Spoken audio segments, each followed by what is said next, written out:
अस्सलामुअलैकुम वरहमतुल्लाहि वबरकातुहू। नमाज इस्तिखारा क्या है? नमाज इस्तिखारा भी असल में अल्लाह की मदद की एक शक्ल है। यानी जब आप किसी मामले को लेकर या अपने किसी काम को लेकर, फिर चाहे वो छोटा हो या बड़ा हो, उलझन का शिकार हो या आपको ये समझ में न आ रहा हो कि क्या सही है क्या गलत है, तब आप नमाज इस्तिखारा के ज़रिए अल्लाह तबारक व तआला से मदद मांग सकते हैं। ये ऐसा ही है जैसे आप अपने किसी दोस्त से किसी काम के हवाले से मशवरा मांगते हैं और फिर वो आपको उस मसले का हल बताता है कि आपको उस हालत में क्या करना चाहिए या आपके लिए कौन सा रास्ता चुनना बेहतर होगा। अब चूँकि लोगों ने इस्लाम में बहुत अदला बदली कर रखी है, तो हम सब उलझ जाते हैं कि इस्तिखारे कैसे करते हैं, फिर इस्तिखारा करने के बाद उसका रिज़ल्ट हमें कैसे मिलता है। तो आज हम इसका तरीका सीखेंगे। नमाज इस्तिखारा अदा करने का तरीका। अब आपको सबसे अहम बात जो जाननी है वो ये है कि नमाज इस्तिखारा हम बिल्कुल ऐसे ही पढ़ते हैं जैसे आम नमाज पढ़ते हैं। उसमें हमने नमाज इस्तिखारा की दुआ के अलावा कुछ भी इजाफी चीज़ नहीं करनी।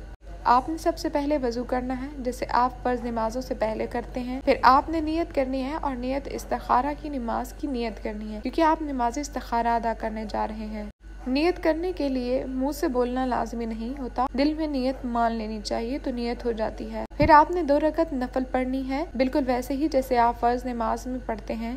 मुझे जाबिर बिन अब्दुल्ला सलमा रज़ी अल्लाह ताला अन्हु ने खबर दी, उन्होंने कहा कि हज़रत मोहम्मद मुस्तफ़ा सल्लल्लाहु अलैहि वसल्लम अपने सहाबा को हर मुबाह काम में इस्तिखारा करना सिखाते हैं। मुबाह काम यानी जिसके बारे में आपने अभी पक्का अज़म न किया हो। जिस तरह आप कुरान की सूरत सिखाते हैं, आप सल्लल्लाहु अलैहि वसल्लम फरमाते हैं कि जब तुम में से कोई किसी काम का इरादा करे तो उसे चाहिए कि फ़र्ज़ के सिवा 2 रकत नफल भी नमाज पढ़ लिया करे। जो सूरतें आप फ़र्ज़ नमाज में पढ़ते हैं वही सूरतें आपने नमाज इस्तिखारा में पढ़नी है, कुछ भी ज़ायद ऐड करने की आपको ज़रूरत नहीं।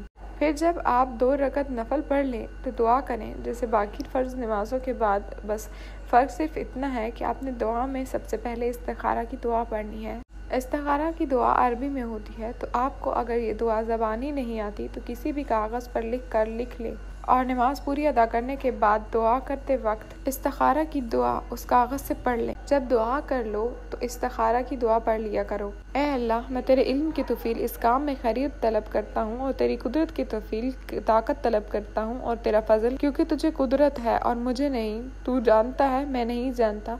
तू गयूब का बहुत जानने वाला है। ए अल्लाह, बस अगर तू ये बात जानता है, इस वक्त इस्तिखारा करने वाले को इस काम का कर लेना चाहिए। इस काम में मेरे लिए दुनिया और आखिरत में भलाई है, या इस तरह फरमाए कि मेरे दीन में और गुज़र इन में और मेरे हर अंजाम के एतबार से भलाई है, तो इस पर मुझे कादिर बना दे और मेरे लिए इसे आसान कर दे। फिर उसमें मेरे लिए बरकत अता फरमा। ए अल्लाह तबारक व तआला, और अगर तू जानता है कि ये काम मेरे लिए बुरा है, मेरे दीन और गुज़र राह के एतबार से और मेरे अंजाम के एतबार से, या फरमाया कि मेरी दुनिया और दीन के एतबार से, तो मुझे इस काम से दूर कर दे और मेरे लिए भलाई मुकद्दर कर दे जहाँ भी वो हो, और मुझे बस राज़ी और खुश रख। और फिर नमाज इस्तिखारा की ये दुआ पढ़ते हुए आपने उस चीज़ का नाम ज़रूर लेना है जिसके लिए आप इस्तिखारा कर रहे हैं, या फिर उस चीज़ के हवाले से जहन में ख्याल ज़रूर रखना है जिसके लिए आप अल्लाह से मदद मांग रहे हैं। रसूल सल्लल्लाहु अलैहि वसल्लम ने इरशाद फरमाया, जब इस्तिखारा की दुआ करो तो उस दुआ में अपने काम का भी जिक्र करो। आप उस चीज़ का नाम दुआ के इख्तिताम में भी ले सकते हैं, लेकिन सुन्नत के मुताबिक उसका तरीका ये है कि जब कोई इस्तिखारा की दुआ पढ़े तो ऐसे पढ़े। दुआ के कुछ अल्फाज यहाँ मखसूस हैं, यहाँ इस चीज़ का नाम ले जिसके लिए इस्तिखारा किया है। मखसूस मकामात पर अपने काम का जिक्र करने या उस चीज़ का जिक्र करने का यहाँ पर इशारा दिया गया है, लेकिन आपके लिए ये लाजमी नहीं है। आपको जैसे आसान लगे आप वैसा कर सकते हैं। इस्तिखारा का जवाब कैसे आता है?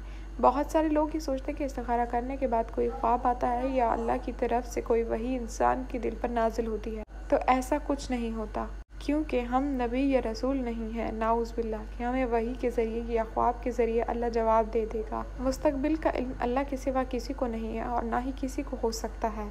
इस्तिखारा आप इसलिए करते हैं ताकि जो चीज़ आपके हक़ में बेहतर हो तो वो आपको दे दी जाए, और जो चीज़ आपके हक़ में बेहतर नहीं है तो वो आपसे दूर कर दी जाए। तो इस्तिखारा का जवाब भी आपको ऐसे ही दिया जाता है। कि जो चीज़ आपके लिए अच्छी होती है वो आपको मिल जाती है, या उस तक पहुँचने के लिए अल्लाह रास्ता आसान कर देता है, और जो चीज़ आपके लिए बुरी होती है वो आपसे दूर कर दी जाती है, या अल्लाह उसमें कोई रुकावट पैदा कर देता है। इस्तिखारे का ख्वाब से या आप इस्तिखारा करने के बाद क्या महसूस करते हैं, इससे कोई ताल्लुक नहीं है। बस जो बेहतर होता है वो हो जाता है, और जो नहीं होता वो नहीं होता। अब हम इस बात की मिसाल हदीस से ले सकते हैं। हज़रत अनस बिन मालिक रज़ी अल्लाह तआला अन्हु से रिवायत है कि उन्होंने फरमाया, जब हज़रत मोहम्मद सल्लल्लाहु अलैहि वसल्लम फौत हुए, उस वक्त मदीने में एक आदमी लहद वाली कब्र बनाया करता था और दूसरा आदमी सीधी शक वाली कब्र बनाया करता था। सहाबा रज़ी अल्लाह तआला अन्हा ने कहा कि हम अपने रब से इस्तिखारा करते हैं, बेहतर चीज़ की दुआ करते हैं और दोनों को बुला भेजते हैं। जो पीछे रह गया उसे छोड़ देंगे और जो पहले आ गया वो अपने तरीके पर कब्र तैयार कर देगा। चुनाचा उन दोनों को पैगाम भेजा गया तो लहद बनाने वाला पहले आ गया। चुनाचा सहाबा रज़ी अल्लाह तआला अन्हा ने नबी करीम सल्लल्लाहु अलैहि वसल्लम के लिए बगली कब्र तैयार करवा ली। अब इस हदीस से हम देख सकते हैं कि सहाबा कराम ने इस्तिखारा करने के बाद किसी ख्वाब का इंतजार नहीं किया और ना ही इस बात पर मामला छोड़ा कि हमारी फीलिंग्स क्या कह रही हैं, बल्कि उन्होंने अपने रब पर फैसला छोड़ दिया कि जो बेहतर होगा वो मिल जाएगा और जो नहीं होगा उसे दूर कर दिया जाएगा। और देखिए अल्लाह ने वही किया जो बेहतर था।